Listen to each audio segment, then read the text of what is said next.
Welcome back, everybody, to Pull Hook Golf, the podcast. I'm your host, Matt Cook. Tonight, we've got Buttsy. We've got Brent. And my goodness gracious, do we have an epic... Okay, that's enough. An epic show for all of you. We've got the tee-off report with Buttsy. Yes, folks, we're back with the tee-off report with my man, Buttsy. And then we've got the Waste Management Phoenix Open that just finished up this past weekend. That was here locally. Absolutely had a blast out there. I know Buttsy did too. And then, sure enough, we've got a little Korn Ferry Bogotá update from our Deer Tour insider lad here, Mr. Brent Grant. And then, folks, we've got the upcoming Genesis at Torrey Pines, not Riv, which is, I wonder how I'm going to be feeling this weekend because... Absent of the big cat. Well, the big cat. The big cat's not playing because his mother passed away, wasn't ready. Oh, seriously? She passed away last Tuesday, and sure enough, he said he's just not ready to deal with that and have to be in front of the media and so forth, but he is going to be on site, so we shall see that. But I don't know how I'm going to feel with it being at Torrey Pines. Like, Riv is one of my favorite golf courses, period. So I do hope that we have a good tournament. We were just at Torrey Pines a few weeks ago. I did hear there's going to be quite a bit of weather. Yeah, exactly. We've also got a LIV Golf update here, and then we've got an update on the PIF-PGA Tour deal. So finally some movement around that entire ordeal. I've got some details for all of you. And then, folks, we do want to give a quick little shout out to our sponsor. We're rocking the gear tonight. Good old Devereux Golf. That is Devereux golf.com. Butsy's got it on. I've got it on. Brent's got it on underneath. This fucking sweater, bud. It's got a pack of red. Whew. Trot, you need that hoodie, man. But they just had that drop with Johnny Walker. And I tell you what, I mean, this one was from their Southwestern drop, beautiful. I believe. But that's beautiful. This is just a DG, which my wife was like, is that Dolce & Gabbana? Did you buy yourself a Dolce & Gabbana polo? I'm like, Devereux, you're doing it right. Totally. Absolutely. I freaking love it. So here we go. Once again, go to DevereuxGolf.com. Utilize promo code PullHookGolf20 at checkout for 20%, or PullHookGolf20 at checkout for 20% off your entire order at DevereuxGolf.com. Let's get into it. We've got the tee-off report with the big man, the Buttsy. And Buttsy, I got to ask you because last week, we did the Johnny Walker Devereux golf event at Putt Shack, and you came directly from one of those influencer events where, all the cool kids get to go and play some golf. But Buttsy, what's the worst thing about playing in one of those influencer events? That's correct, Matthew. I did come from an influencer event. I think cool is a very relative word in that case. People don't get it. Yeah, it's, and I've probably been guilty of this in the past myself, especially when I first started doing social media, but this is just a cesspool of influencers that don't know one another, that act like they know one another, and just suck on each other all day, sharing stories and getting in videos and collabing and basically just trying to pawn each other's siphon each other's followers, right? It's like a collective of influencers, and maybe that guy, and you can tell, good, everybody's sucking off good. How can we get in a good video? And then it kind of goes down the mountain, right? Like, you can tell based on follower count literally where the most people are hovering around, trying to get on the action and trying to be seen with those guys. And then they're sharing with them, and then there's third tier sharing and suck off, and it's just crazy. You got to love the third tier suck off. You know what I mean? Yes, and it's very true, and I think it goes all the way down like the food pyramid. I think we get to eighth or ninth tier, and I don't even know what we call that. We call that Chinese food. Yeah, so that's how it went. That said, I saw some OGs in the game. I did walk up to and meet some people that I do follow and put a face to the name. They were really cool folks. Teal Barber, he was awesome. Sonny. That just sounds awesome. Teal Barber. Yeah, he's a cool dude. And if you don't follow TL, he's like pretty authentic. One of the funniest motherfuckers on the gram, doing original stuff, not copying other people, which is kind of my thing. So, yeah, it was fun, man. Those events, they're good and bad. It's kind of what you make of it. But for the most part, outside looking in, you can sit in the back and kind of watch this go down with all the folks, and it's very interesting. Dude, I'm and then by the way, wasn't it like a ridiculous amount of time? Like, talk about the PGA Tour needing to speed up play. Yeah, so we had our pod at, what was it, 3 o'clock. So game time there was 9 o'clock in the morning. I left on the 10th tee box, and that gave me all of about 45 minutes to get up to you, if that gives you any how slow this went. I think you're actually playing 3 or 4 holes all day. The rest are like paid hole-in-ones, $500, and you can we'll fly a drone up to the hole and drop the ball. Now you automatically get a 2, but if it goes in, you get a 1. Yeah, I think the winner shot like 34 under or something like that. So. Good Lord, 34 under. You gotta absolutely love that. We're getting some good comments in tonight as well. Feel free, folks, if you're on X or on YouTube watching this live, feel free to chime in. We will see your comments, and we'll get them posted up here if they're good. Now, as we continue beyond the influencer side of things, we've got the Waste Management Phoenix Open that we just finished up this past weekend. And boy, oh boy, it was a pretty good event. I mean, for the most part, let me just take you guys through a quick rundown here.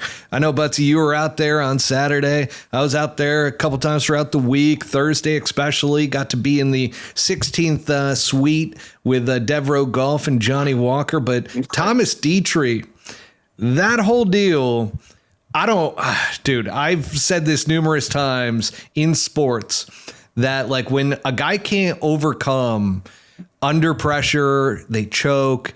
And then for the next like year or so, they don't talk about anything that they've changed. And you're just like, how are you going? Like, you're just all of a sudden going to be good in that moment. Thomas Detry, though, he had problems closing out golf tournaments. And that was like watching Rocco and Tiger. It was like watching Michael Jordan drain a jumper against the Utah Jazz, my friend. Like, he did not falter, and he was cool, calm, collected. Afterwards, he talks about, I've been doing a shit ton of meditation, and when I got onto that first tee on the final round, I had no nerves whatsoever. And I'm telling you right now, it showed. That dude, and that is not an environment, by the way, that is calm, that, you can just get by and without the crowd like messing with you a little bit. And yes, you had Scotty Scheffler coming up from behind. You had Jordan Spieth coming up from behind. That sounds really dirty, but Buttsy, tell me, since they were coming up from behind, like how nerve-wracking can that be? I just think between everybody that was out there, is it Detry? Thomas Detry. Absolutely electric personality, probably one of the more outgoing, entertaining people I've ever seen on tour in my life. Glad handing all the fans down 18. You couldn't even tell he was playing to win a golf tournament. So I don't know about the meditation or any of that. That didn't shine through for me. But this guy's got a lot of wins in his future. Might go out on a limb and say that he eclipses Tiger in total tour wins. You all right? Continue. You got it. Let me back up. Might go out on a limb and say that he eclipses Tiger in total tour wins by the time his career's over. Why might? Just say it. Where is it? I mean, spot on. That's exactly what I was thinking. Like the sun coming through the clouds. You could just see it like an act of God. Like this is him. He is Neo from the Matrix. And that's what we saw. So, yeah. Wow. That is fantastic analysis. Folks, if you can't tell, I'm starting to sweat now just because of that insane, amazing analysis out of Buttsy. I mean, he's a connoisseur of sorts, of players. He knows players.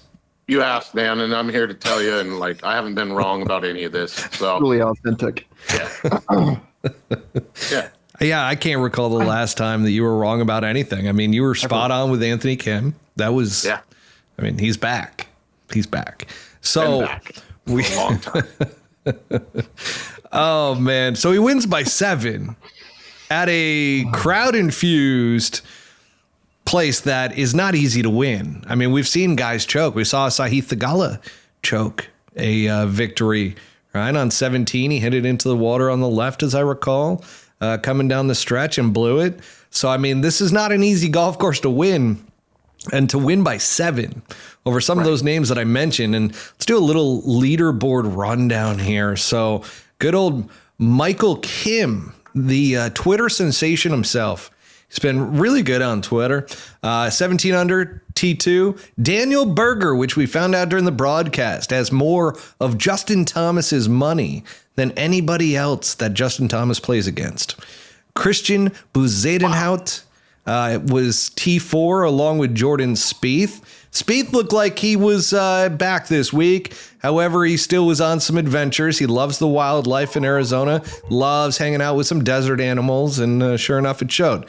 Justin Thomas, minus 15. He holed out on the last, I believe. And then Will Chandler, T6. So Will Chandler was the Monday qualifier. We'll get into that story here in a second. Robert McIntyre, T6 at 15 under. Adam Hadwin, the Canadian, at 14.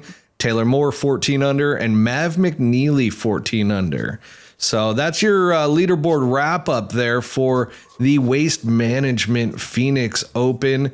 And I got to give a shout out, first of all, to the Thunderbirds. Because they cleaned up that tournament. They knew after last year, this has gone too far. And I don't know about you, Buttsy. You were out there on the busiest day. I decided not to go Saturday. So they rung it in, man. They brought it back to its brilliance, I think, right? Where it was right on the edge. And that's where it usually is. And that's when it's the most fun. And we saw that again this year. So I don't think people, I mean, you had a lot of variables last year. You had the rain and the mud and like shut down parking lots, lines of people that weren't intended to be marching by each other. Absolutely. Anyways, yeah, it was way better. It was, and you could really tell because social media did not have all the clips that you normally see of just debauchery. It was all from years past. Like, I'm like, oh, I've seen that one before. Oh, I've seen that one before. So the ladies falling down the hill, sliding and stuff. Yeah. Not a lot of that this year. That was the unfortunate thing. But yeah, I feel like they got the digital tickets going. So the past 2 years, they had it to where they just stopped checking tickets because it got too crowded. So people were calling up their friends saying, get down here. And sure enough, everybody was just getting into the golf tournament. And it was just, I talked to a cop that was out there last year and he's like, there's over 1 million people on site right now, which is insane for a golf event. So that's why it was a bit wild and crazy in years past. But again, that's something that the Thunderbirds cleaned up and we're greatly appreciative for, because yes, there's drunken fun and then there is debauchery, and there was some drunken fun out there and it was all good times. So really appreciate them doing that. Let's get into, by the way, the last Monday Q ever at the Waste Management Phoenix Open. Can we get a moment of silence? What? It's the last Monday Q ever, which Brent Grant, he decided not to play in the final Monday Q ever because he ended up getting into Bogotá, which is next. But I mean, Brent, how do you feel? Let's talk to a player who actually was going to play in the Monday qualifier. What did you think about that? I mean, it being the last one. Well, obviously it's tragic, and as we know, most PGA Tour winners, that win come from the Monday qualifying category. So that's going to be a huge loss. But other than that, I have actually never played in the Waste Management Monday qualifier. It was always at McCormick Ranch, and always came at a time when I was gone. So honestly, even when I was on the PGA Tour and I didn't get into the Waste Management, it was a nice week off, so it was nice not to have to play. But honestly, we've seen this coming. We knew that a lot of things were going to change, are going to change next year. And obviously, guys like Patrick Reed and the major champions that he kind of goes along with are all going to be, non-existent now. So, they're cutting huge portions of the PGA Tour out. So it's tragic. It really sucks. It really does. I even posted where I'm like, man, this golf tournament changed Will Chandler's life. I mean, $300,000 finishing in the top 10. It's unbelievable. So his year has definitely shifted drastically. Do they head back to the East Coast after Genesis? I think they do go play the Cognizant. Yeah. The Cognizant. So you got to be cognizant of it. The Honda. See, there you go. And then we got our East Coast swing, and then we got the Masters not too far away either coming up in April. So looking forward to the golf we've got going on. But, let's keep it moving. Keep it moving. Keep it fresh. Real quick, Maddie, do we have like an anniversary coming up? Or did we pass that? It's coming up. It's in March. Sorry. Well, heart flutter there. Yeah. Oh, well, hang on a second. You and I have an anniversary. Yeah. Yeah, it was the Waste Management Phoenix Open. That is always going to be our first time doing a co-hosted show together. Yeah. Cool. Yeah. Yeah, thanks for reminding me. I actually, I was thinking about when the show started going back in March 3 years ago, but and this Brent is episode. And I was like, we did the Cognizant. Oh yeah, it's almost This is episode 160. Can you believe it? And we're still on air. We haven't been arrested or kicked off yet or anything like that. I mean, it's incredible. It's impressive. Absolutely love it. Brent, this is your moment, buddy, because I mentioned you did not play the Monday queue for the Waste Management Phoenix Open. You instead decided to go to Bogotá. Yep, sure did. Yeah.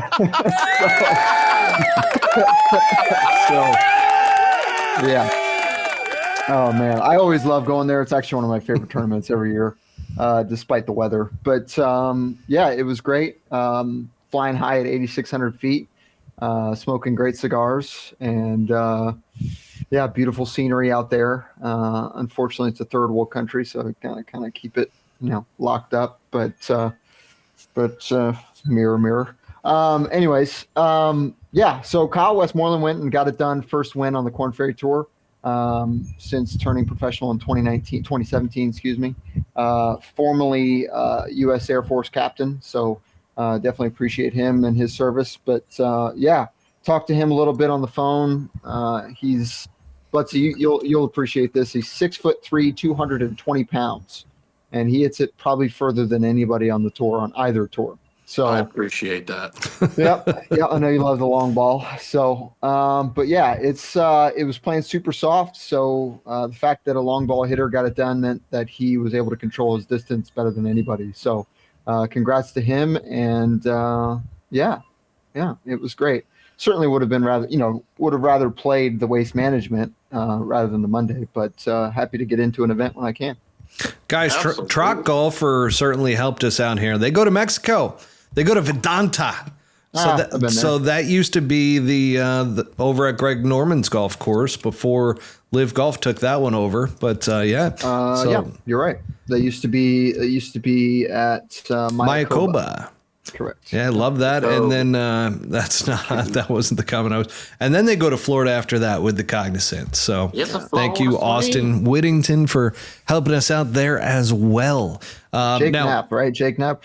I do have to ask you though. Hang on a second. I got to ask Brent. Brent, what the fuck happened in the second round and holes 1 and 2? Fucking great question. I seen that as well. Yeah. Yeah. You didn't think you think I'm going to just absolutely let that go by the wayside?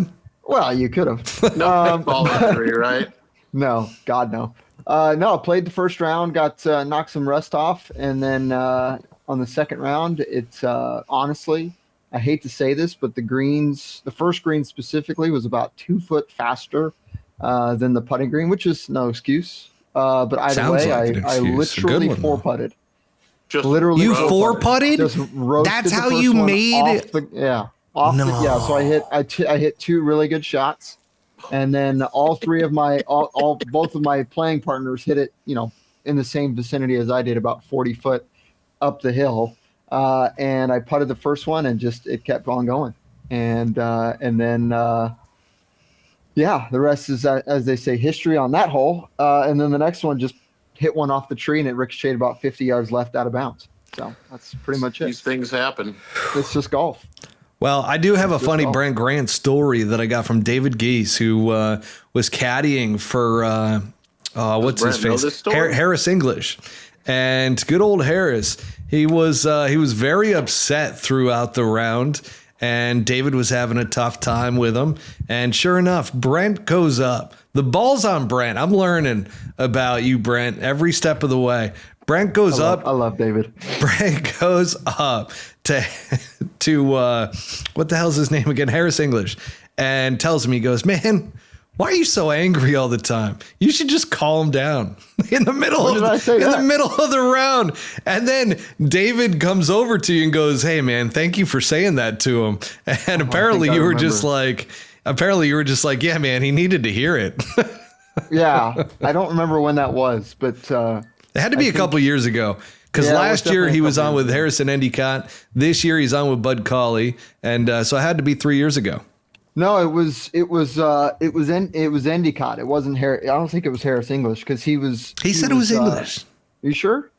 It was his first guy that he had, which no, it was Endicott. You sure? Endicott. Yeah, 100%. I must have missed. And I've known Harrison for 6 years. So, and he's a club tosser. He's the kind of guy that will watch a ball hook and say, "Why didn't that fade?" He will walk up to a ball when the slope is like this and say, "Why didn't it kick the other way?" Stuff like that. I literally I call it the Harrison Endicott bounce. Is when you say, "Why did it kick that way?" and you go up there, you're like, "Oh, it's because the fucking slope's like this." So yeah, I had a little bit of privilege with Harrison there in that moment. But yeah, David and I go way back. I love that guy, and he can loop for me anytime. He only had terrible things to say about you. I'm sure. That's spot on. There we go. Now, as we move on from the Korn Ferry Tour Bogotá, I was really expecting you to come in with some stories of substance abuse and some beautiful things that go on down there. So yeah, but any of my stories. You could rat out the others. That's fine. You just won't be very liked the next time you go out there, which is good too. But Buttsy, why don't you? Butsy's a big Torrey Pines guy. What do you think of Torrey Pines, Buttsy? The golf course. I've never played it, but yeah, exactly. It's right up there with where they play the Hero at. Is it similar? I think that they're pretty similar layouts, albeit the tree line and stuff like that. But otherwise, I think they're very similar grass, similar layouts. The green complexes are very similar. And I just think the Hero's a little bit tougher. But beyond that. Dude, this is Johnny Walker Blue. You can't have me spitting this out. You gotta not drink it while he's saying that shit. I didn't think you were going there with it. Torrey Pines is tree lined, huh? I do. Buttsy goes, I do think that the Hero World Challenge is slightly better. Harder. Better. Just harder. Yeah, like a way more challenging. They should host the U.S. Open every year at the Hero World Challenge course, obviously. It's the number one major venue that those guys play. Totally. They should definitely have a U.S. Open there. Yeah. Except it's not in the U.S. Yeah, and I just don't think that you can accommodate the fans, and it's not fair to really, force everybody to head down to the Bahamas and do that. So, Torrey, I think, is amazing. I mean, it's a classic. So. It is a classic, and you got the people absolutely cracking up about that. But let's get into this, because again, so should we talk about Torrey Pines from somebody that's actually been there? Yeah, Brent played there. Brent, I have. Think that really matters. I used to play there a ton. So I lived in San Diego for a year. I used to live 5 minutes away from the good old Torrey Pines golf course. And what most people don't realize, unless you have been there during the off season, is that it is a dog track. It is absolutely not kept in shape. It's like a $25, like if you live in that county, you can play it for like $25 if you got the pass. It is it's tough because the greens are terrible. The fairways are long. The rough is short, and it's a brutal track during the off season. But go ahead. It's one of those places like fairway, tee boxes. Okay, we give that up, but the greens are perfect most of the time.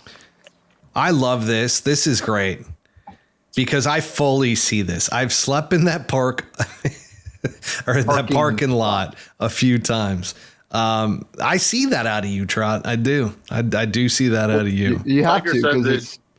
You heard what Tiger said, that all of his course design, like to this day, I mean, he's still very young in that. He's not exactly, Gary Panks yet, but it's all based roughly around Torrey's layout. Look at this. David jumps in from X. Tommy Gainey once said they should play the U.S. Open at Shaughnessy Golf Club in Vancouver. Just another classic mix-up where, the U.S. Open is played in the U.S., and that's why we can't have the Hero World Challenge there.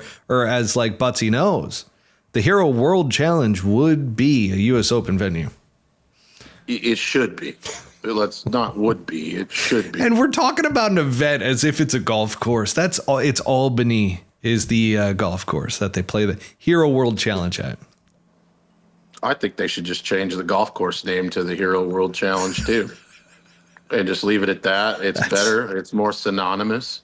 And it's something that's easier in a Google search bar when you're trying to figure out where the best in the world are playing the best golf. God, you are so spot on. I mean, sometimes you just hit where like you've got analysis that, I mean, it's just so fucking good.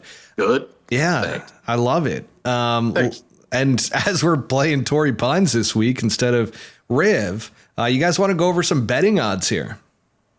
Yeah. So guess what? Since Scotty Scheffler showed some life this past weekend, Scotty Scheffler is the favorite at plus 400. Then we got Rory McIlroy, who won 2 weeks ago at Pebble. And this was a question I do not have the answer for, so I'm curious if you guys know. Has Rory played well at Torrey? God, I got the Scotch burps. Yeah, I think he has. I can't recall. Like, I don't ever recall like Rory being in like that final group Sunday at Torrey Pines. Am I wrong? He doesn't ever play. But the U.S. Open he plays.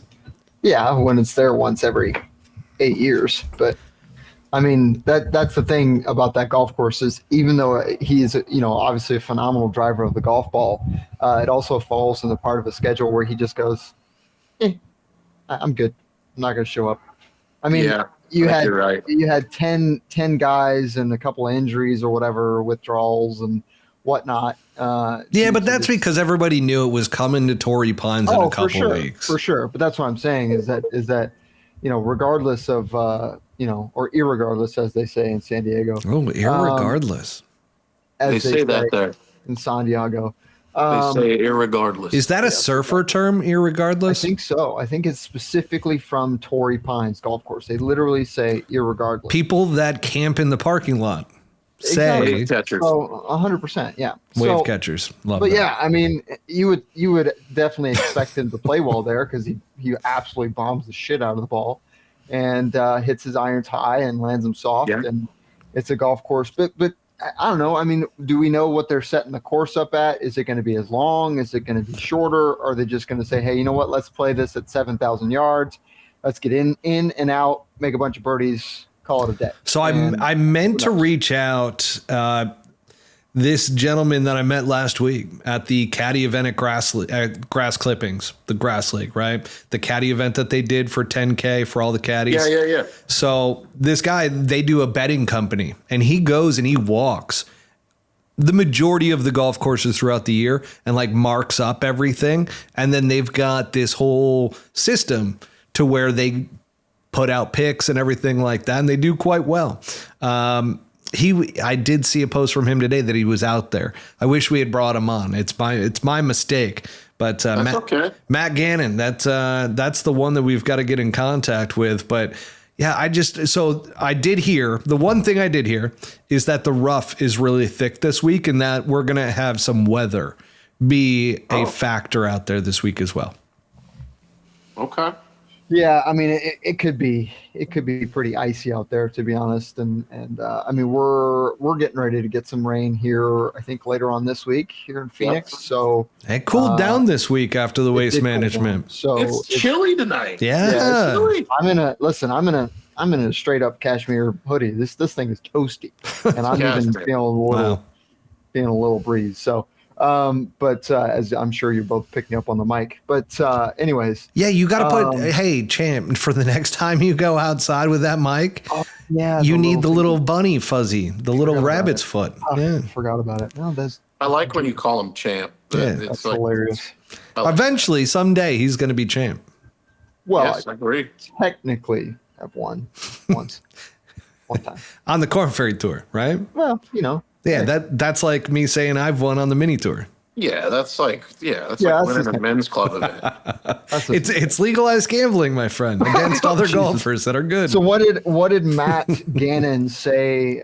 No, I didn't talk to him about this week. I talked to him last week about waste management. So they go and he walks the golf courses. He gets inside the ropes. Like he works a little bit with the PGA Tour. He is buddies with Willie Wilcox. And I told him, I was like, I got to get you on the show so that you could actually give our audience some good picks. Because outside of the first pick this year, we've been shit. So let's focus in on this one. By the way, Callum Morikawa's plus 1,600, Justin Thomas plus 1,800, Hideki Matsuyama plus 2,200, Ludwig to the Berg is plus 2,500, Patrick who can't lay is plus 3,300, Sung Jae Im plus 3,500, Rasmus Højgaard, Taylor Pendrith, Tony Finau, and Tommy Fleetwood are all at plus 4,000. We've got Jordan Spieth sightings, Robert McIntyre, good old Bobby Mack, Shane Lowry at plus 4,500. Will Zalatoris, Jason Day, Sam Burns, Thomas Detry, Tom Kim, Victor Hovland, and Sepp Straka at plus 5,000. Who we liking, Buttsy? Who won Farmers? That's $1 million question that we can not answer for you right now. Who won the Farmers? I don't like the Scheffler pick at all. I don't know if anybody saw the little baby meltdown on 15 when the wedge after the drop went a little bit too far. Wasn't good. Took a swing at the bag. I don't think I've ever seen that out of Scotty. No. Oh, yeah, all the time. Actually, Scotty is a tough bag. He's a notorious. I mean, he missed his number by like 1.5 feet. The ball skipped just a sea hair too far. And he let Ted have it, and he swung at the bag. I will say, he didn't swing. He didn't man up, though. Like, if you're really mad, you bend that fucking wedge. He pulled a punch. Yeah, he pulled a punch. Yeah. Damn right, Buttsy. Damn right. Seriously. Snap the club over your knee. Like, show some real exhaustion out there and frustration. Yeah. But, I'm going Sung Jae. Oh, love that. In some weather? How many times? Oh, I did ask Willie Wilcox, which we don't really know each other. So he was playing in David Geese's group, and David and I know each other well. And sure enough, I go up to Willie. I go, Willie, you ever get wrong wind, Caddy? And he looks at me, and he doesn't know how to quite answer it. And then I go, listen, Bobby Brown was my co-host. I was like, I know Lance. I know all the stories of Sung Jae. And he goes, he's like, okay. He's like, yeah, I used to get that a lot. He's like, I got abused quite a bit in the beginning. He's like, but now we're good. Got abused. Well, a lot of stories of Sung Jae loving a little push, and a little wrong wind caddy.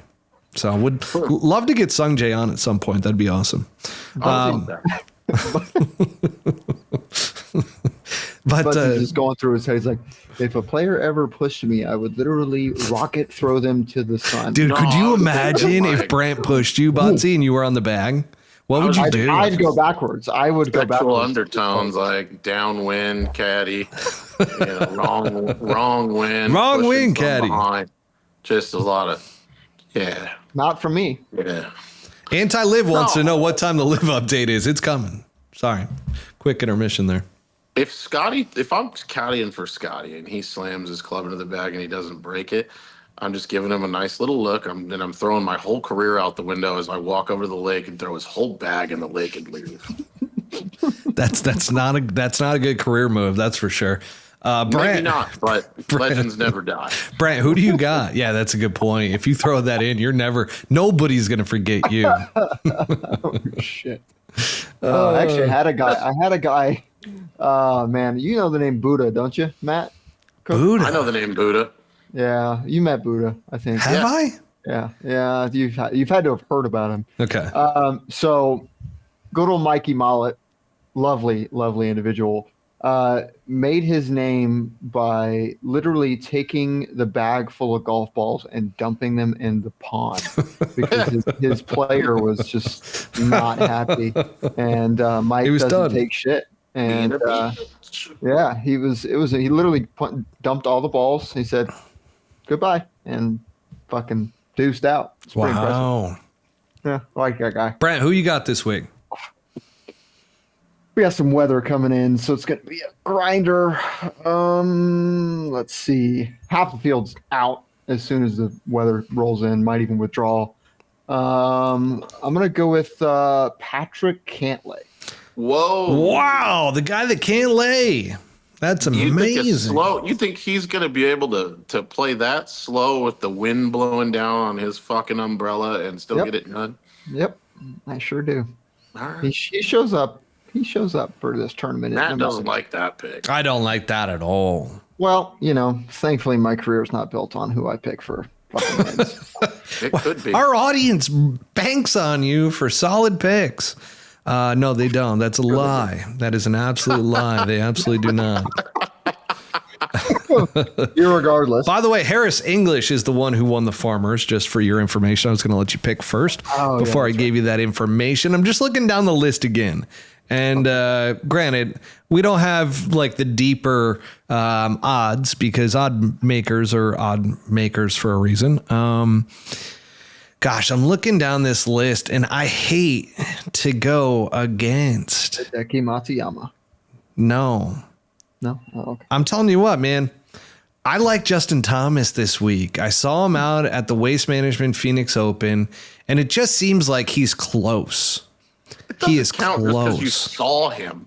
He's close. Matt Cook knows talent when he sees it. Yeah. He's peaking.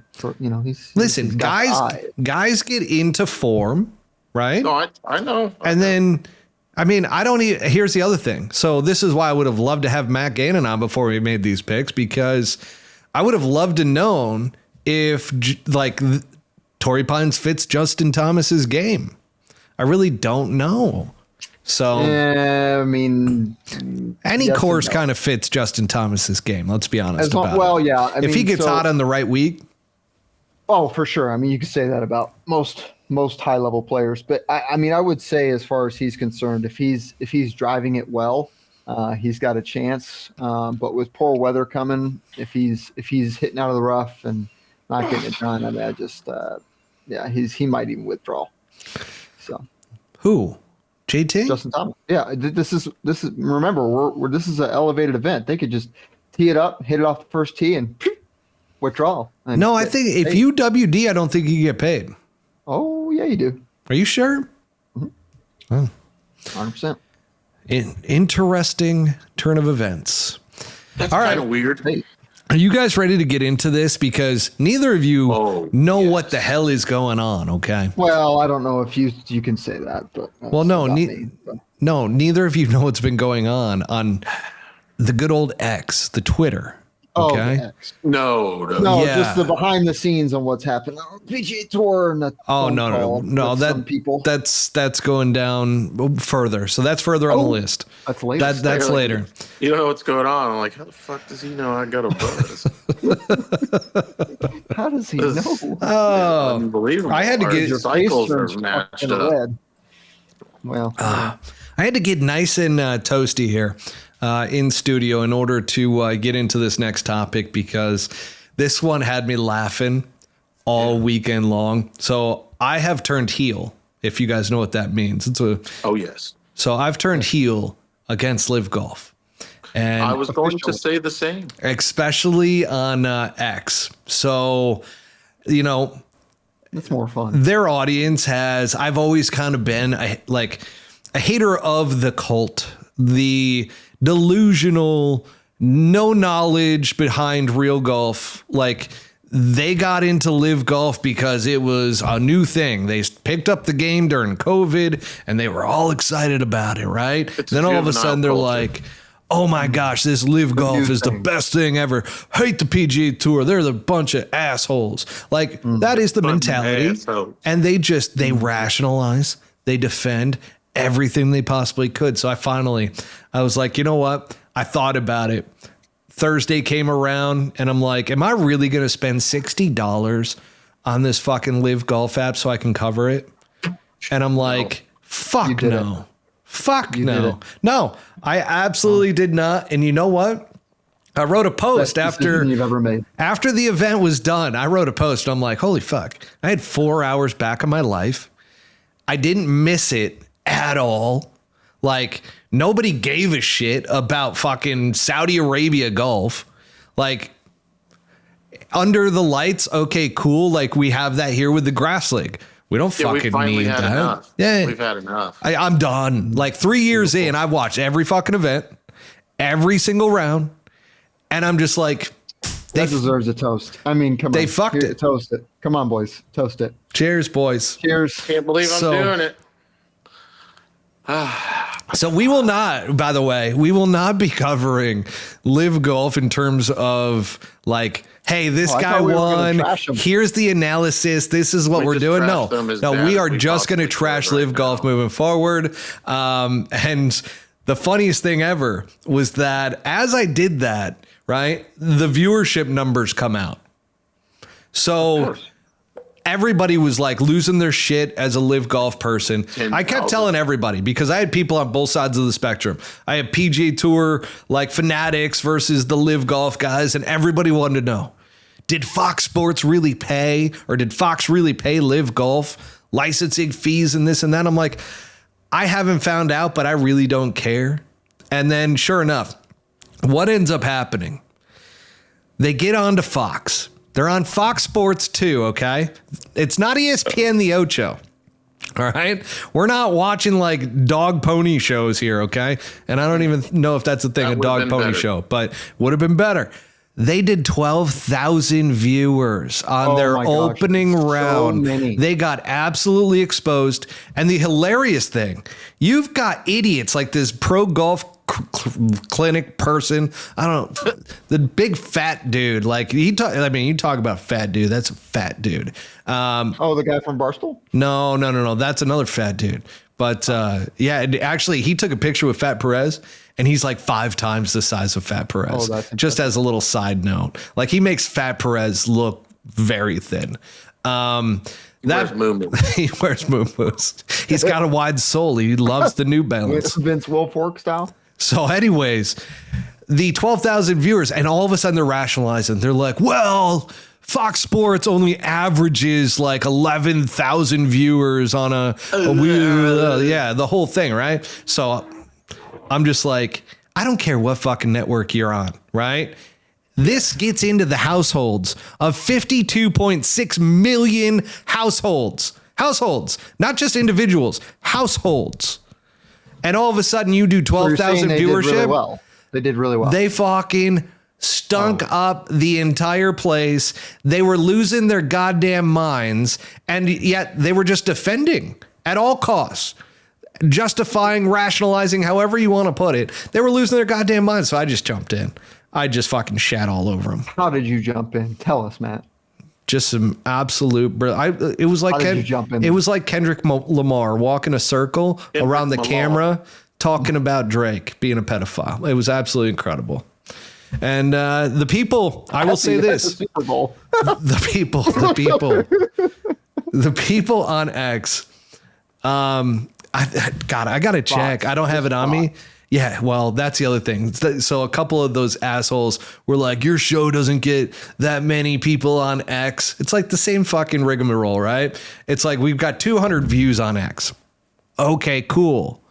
Like we've got 30,000 podcast listeners. I don't give a shit about having 200 people on X. And they're like, you're buying bots. And I'm like, all right, guys. Great. I mean, we would add a couple of absolutely great if we bought some bots. Exactly. At least we're not poor over here. I mean, Jesus, we'd at least pump it up to like at least like 1 million. Fuck. Like, you think you can afford a custom golf bag like that? I mean, come on, look at that fucking. That was free, by the way. That was given. $800 a bottle. I could never afford something like that. I can't afford the $60 LIV Golf app. So, man, oh man. Well, it just shows that at the end of the day, X is its own echo chamber, along with all the other bullshit political things that people like to get into and waste their time because they're miserable and they got nothing better to do. There was a lot of people. It has its own thing. I think it's because it was Waste Management Week 2 to where like the crazy energy was out. Like I dug in. How are you going to compare with that tournament? I mean, it's one of the most exciting tournaments, and that's not saying much because it is just still golf. But I mean, Jesus, you're gonna go up against that tournament as if you're gonna get anything from it. I mean, nobody gives a shit anyways, but let alone up against the Waste Management. That's fucking terrible business model. Let me pull up. I want to see what the numbers are. First deal flops. Is that what you're saying? So the I need a cocktail. Buttsy needs a cocktail. Okay, so the tweet red as a goddamn strawberry. The tweet after they accused of bots, right? So taking a look at this. Community notes is a thing now too, right? Basically like real-time fact checking. Okay. Real-time fact checking on Twitter. Yeah, right after they started accusing me of that, I threw out my final LIV Golf Riyadh thoughts. Number 1 was I didn't watch a single second of it. 2, I feel great about it. 3, nothing against the players. You guys got paid. 4, nobody gives a fuck about this tournament except for 500 people on Twitter. And 147 impressions, had 1.2 thousand likes. You had 54 people reposted and 123 comments. And then went in on the what's the other one? Irregardless, Buttsy. Remember, irregardless. What was the other one? I had another one that like did thousands of so on and so forth. Who gives a shit? Like that's the other thing too. Like who really gives a shit as to how many people viewed it, how many people liked it? It is what it is. Like that was my honest to goodness feeling about it. I felt fucking great. So what you're saying is your life has improved because you've removed something away. Yeah. Well, and he went turncoat on LIV. I did. Well, you know, I went full heel like Hollywood Hogan, man. It felt exactly great. Right. I mean, just The Rock. I mean, come on. Man, the jabronis. I mean, I'm just fucking up jabronis left and right. Cheers. It was, I got to tell you guys, I had the most fun this weekend. Like it actually started becoming addicting because it was kind of like a little bit of a test as to like who could come up with the best like comment at me. And then how could I overcome that comment with an even better burn? And I got to tell you, I felt like I was undefeated. That is a very slippery slope when you start getting stimulated in that game. It was fun. When that addiction starts, it doesn't stop. Now you're searching pages, looking for comments that set you off.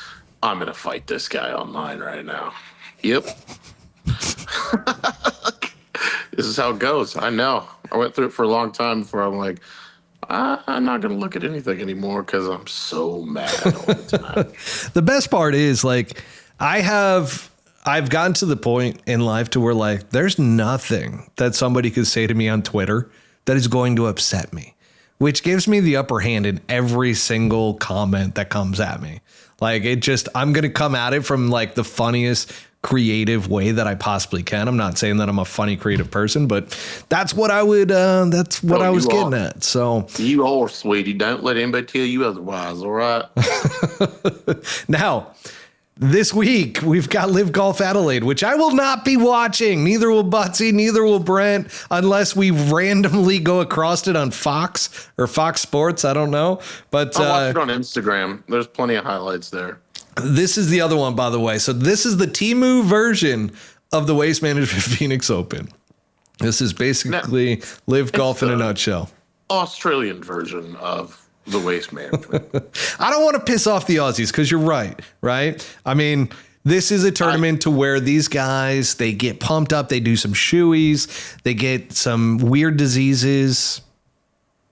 I am going to tell you right now, I bet that is a pretty good time to go to that event. I don't think that's like a bad time or a knockoff or anything like that. No, it's definitely a knockoff. I mean, there's good products on Temu.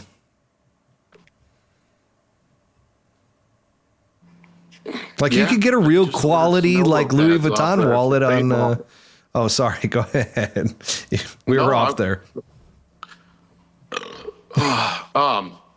Yeah, no, Temu's fine. I wear all their clothes. No, I'm just kidding.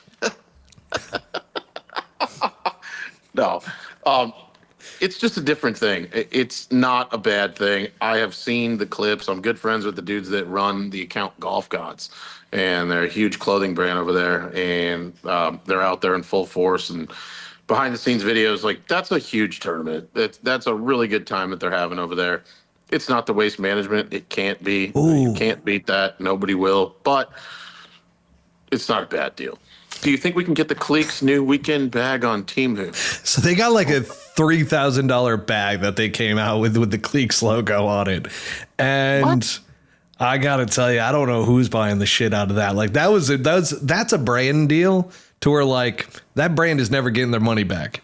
Like they're giving those guys free product and they are never making it back. That is for sure. We passed the event horizon of people accepting it as something real, and it's just not going to be so. It's not. It's sad because, I mean, the worst part about it is, and this is what I don't think the LIV cult knows, is that you've got a new CEO that was brought in order to turn things into revenue.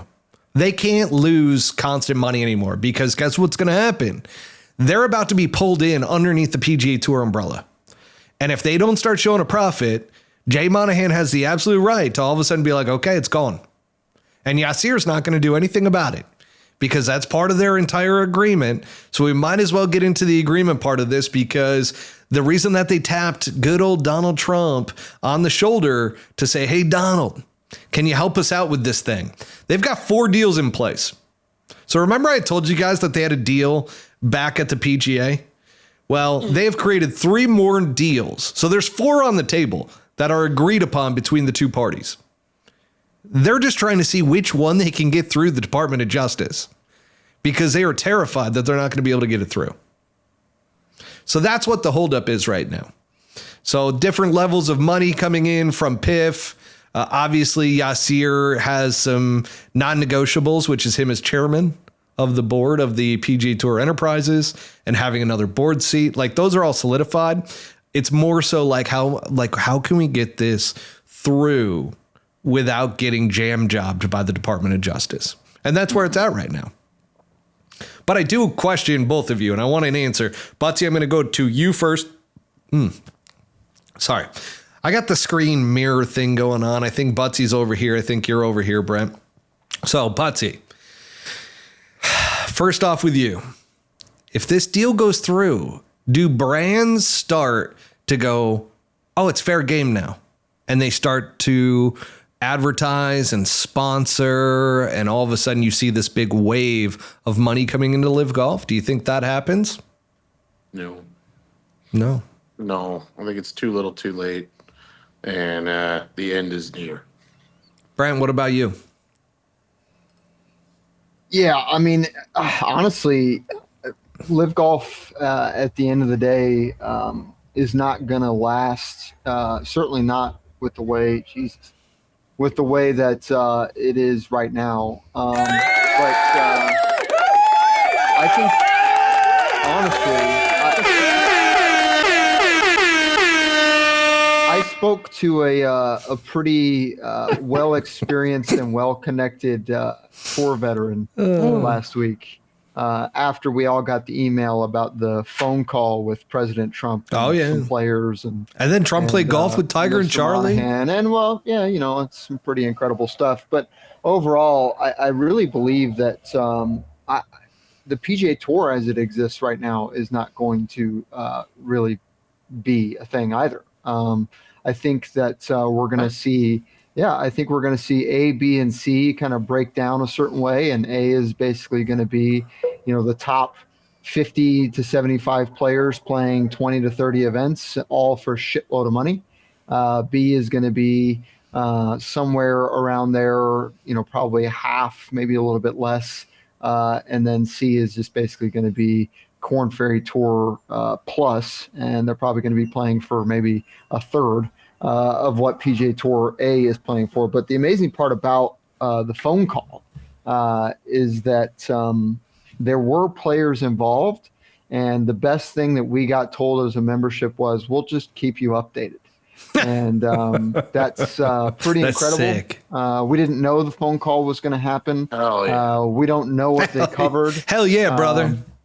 That's just nice, really doing it. Hell yeah, I'll wait it out. Thanks. But I got, Matt. I mean, have you heard? I've heard a lot lately. I'm sure you've heard way more than me. The tour was in town, my friend. Well, exactly. But the amazing part about it is the money that gets spent and has been spent over the last 5 years and where it's gone and all those things. If Track Golfer just dropped in a gem of a comment. No, can I just get my fucking packages from China, please? Listen, can't. Temu, DHgate, they're all done now. Those additional buy American or don't buy it all. The additional 25 per what is it? Another 10% tariffs just got to fuck them. Yeah, I think the amazing thing is again, right? You just ask simple questions and you just poke holes through every single one of these things that they just throw out there. What were you poking holes through? Let's find out. For example, the $300 million that went to the Player Impact Program. Yeah, where'd that come from? Where'd that come from? Because this last year it came from the SSG. So they were able to explain that away. Well, I'm not really sure where the $100 million comes from. But. Here's the politically correct answer, which is that the PGA Tour had stashed away funds for a long time in order to, as a safety net for the entire tour. Now, as a non-for-profit, doesn't quite sound like that is on the up and up. The reserves were at $84 million after COVID. So they had $300 million and they spent about $216 during the years of 2020 and 2021. I agree with Kyle. And then at the end of absolutely. But at the end of the day, they don't have an answer for that. And this was asked, by the way, I asked Tyler Duncan, who's PGA Tour number 2. And I asked some other people, some other things, but nobody has an explanation for that. And but we'll just wait and see. And actually, I do have a question for you, Matt. Have you heard that the PGA Tour Enterprises and PGA Tour are two separate entities? They are, but PGA Tour Enterprises is the umbrella. So it's on top. PGA Tour Enterprise or PGA Tour is here underneath that umbrella, and then LIV Golf is going to be over here underneath that umbrella. Yeah. So what I was told was that it's two completely separate entities, in that PGA Tour Enterprises acts as sort of a money line, if you will, for them to be able to affect the PGA Tour, but not necessarily owning the PGA Tour. Okay. It's convoluted because technically you can't have a for-profit owning a non-for-profit. Exactly. So there's a lot of things that they're... The final piece, from what I understand, is that the PGA Tour is sitting on a gold mine of data. So StatCast and all that other stuff. So that's really what the PIF is after, because they want to use that data to be able to, make even more money. And sure.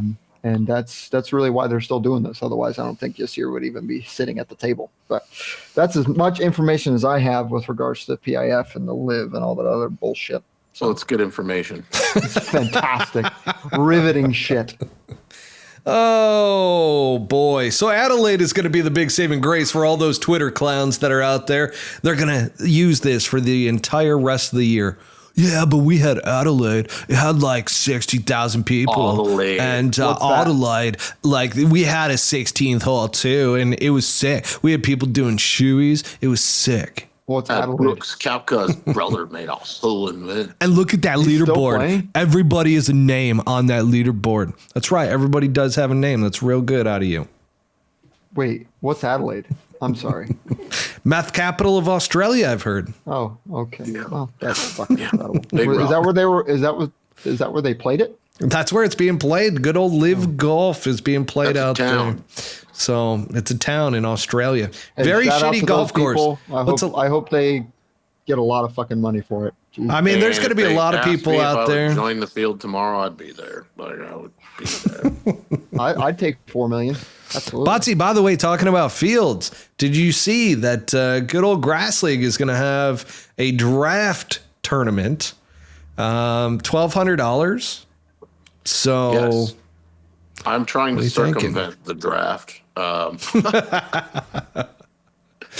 Trying to go ahead and just play. like one of those airport walkways. Like here's a guy, and I get on that, and I just go right by.